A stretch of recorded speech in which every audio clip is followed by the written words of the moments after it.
रूस के साथ भारत का गुप्त चाले, बड़ा खेल शुरू। असली खेल वहां नहीं होता जहां कैमरे लगे होते हैं। असली खेल वहां होता है जहां खामोशी होती है, जहां कोई हेडलाइन नहीं बनती और जहां कोई डिबेट नहीं होता और जहां से पूरी दुनिया की दिशा बदल जाती है बिना शोर किए। और आज उसी खामोशी का खेल सबसे बड़ा खिलाड़ी है भारत।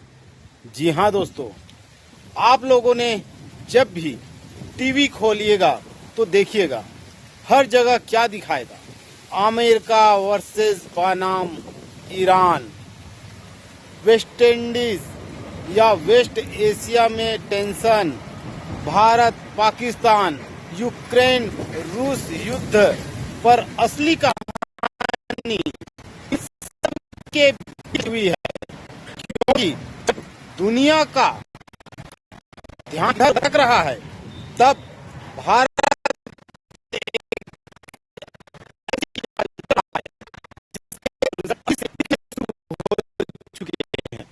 क्या है दोस्तों, खामोश रहिए, मीटिंग्स लीजिए।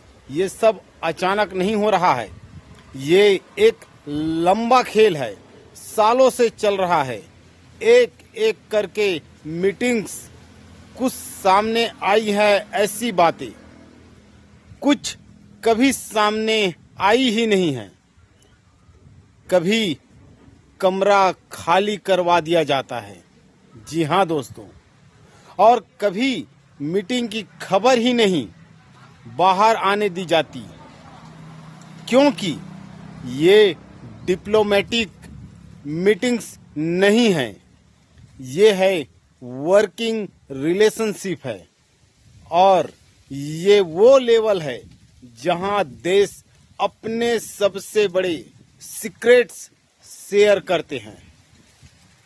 क्या आपको पता है रूस के कनेक्शन की गहराई क्या है?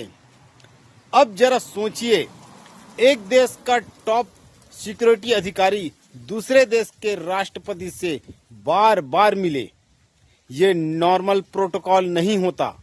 इसका मतलब क्या है?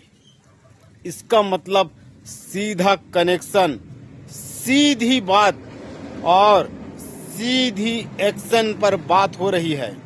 और यही हो रहा है दोस्तों, क्योंकि जब बातें इंटेलिजेंस गेम की होती है तो बात और कुछ होती है।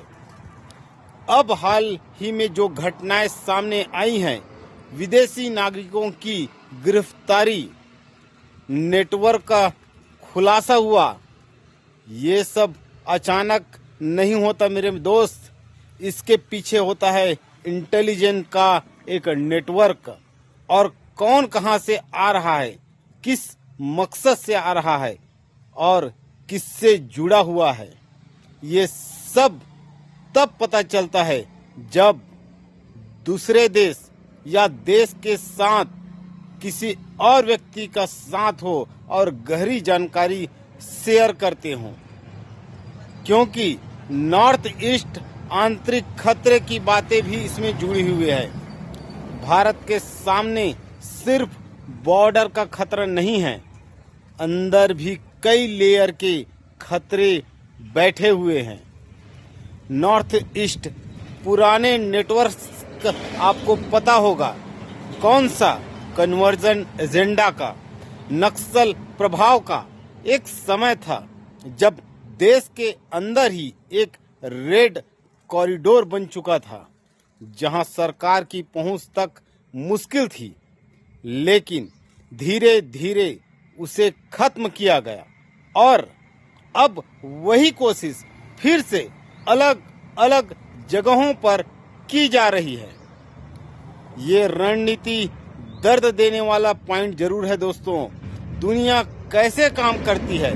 सीधा हमला नहीं करती, कमजोर जगह ढूंढती है, और जहां असंतोष दिखे, जहां विभाजन हो सकता है और जहां सिस्टम कमजोर होता है, वहीं पेन पॉइंट बनाकर उसे एक्सप्लॉइट किया जाता है। और भारत के खिलाफ भी यही कोशिश होती रही है। आप सबको पता होगा, क्योंकि भारत की चाल कुछ अलग ट्विस्ट पैदा कर रहा है। लेकिन फर्क ये है, इस बार भारत सिर्फ रिएक्ट नहीं कर रहा है, ये एक प्रोएक्टिव खेल रहा है। नेटवर्क बनने से पहले पकड़ रहा है, खतरा बढ़ने से पहले खत्म कर रहा है। और ये सब हो रहा है बिना शोर के, बिना शराबे के। जी हाँ दोस्तों, क्योंकि ग्लोबल बैलेंस एक यूनिक पोजीशन बनाना है। अब सबसे बड़ी बात दोस्तों, भारत आज किस पोजीशन में है?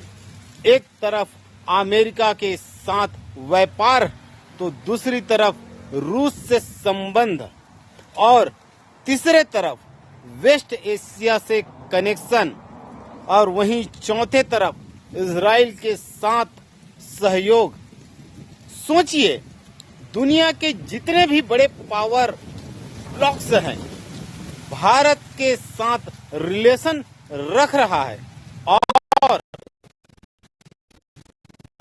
भी उठा रहा है। अब सोचिए, के एंगल से अब जरा पाकिस्तान को उसके नजरिए से समझते हैं और देखिए, से दबाव, आर्थिक संकट और क्षेत्रीय संघर्ष, अलग अलग समूहों की नाराजगी, और ऊपर से अगर बाहरी प्रेशर बढ़े तो क्या होता है? एक देश धीरे धीरे खुद ही अस्थिर हो जाता है। और यहीं से सही समय होता है। जी हाँ दोस्तों, इस समय पर दिख रहा है कि Iran West Asia connection, West Asia में जो कुछ हो रहा है उसका असर भी सीधा पड़ता हुआ नजर आ रहा है। ऊर्जा पर, राजनीति पर और धार्मिक समीकरण पर सब आपसे जुड़े हुए हैं। जी हाँ दोस्तों, और यहाँ भी भारत एक संतुलन बनाकर अपना चाल चल रहा है, क्योंकि अभी ग्रेट स्पाई का गेम चालू हो चुका है। तो आखिर ये पूरा खेल क्या है? ये है ग्रेट स्पाई का जबरदस्त नेटवर्क। जी हाँ दोस्तों, सबसे ज्यादा जो चिल्लाता है जीत वो हो जाता है, जो चुपचाप खेल बदल देता है। जहां रिजल्ट दिखते हैं पर प्रोसेस कोई नहीं देख पाता। जी हाँ दोस्तों, आज जब दुनिया का ध्यान युद्धों और विवादों में है, तब भारत अपने सबसे बड़े मूव खामोशी से कर रहा है। और यही वजह है कि जो लोग सिर्फ खबरें देखते हैं उन्हें कुछ समझ नहीं आता, लेकिन जो लोग पैटर्न समझते हैं उन्हें साफ दिख रहा है एक नया भारत जो सिर्फ खेल नहीं रहा है बल्कि पूरे खेल को कंट्रोल कर रहा है। जी हाँ दोस्तों, अगर आपको ये वीडियो अच्छा लगा तो उसे शेयर कीजिए, लाइक कीजिए और सब्सक्राइब करना ना भूलिए। हम मिलते हैं नेक्स्ट वीडियो में। जय हिंद।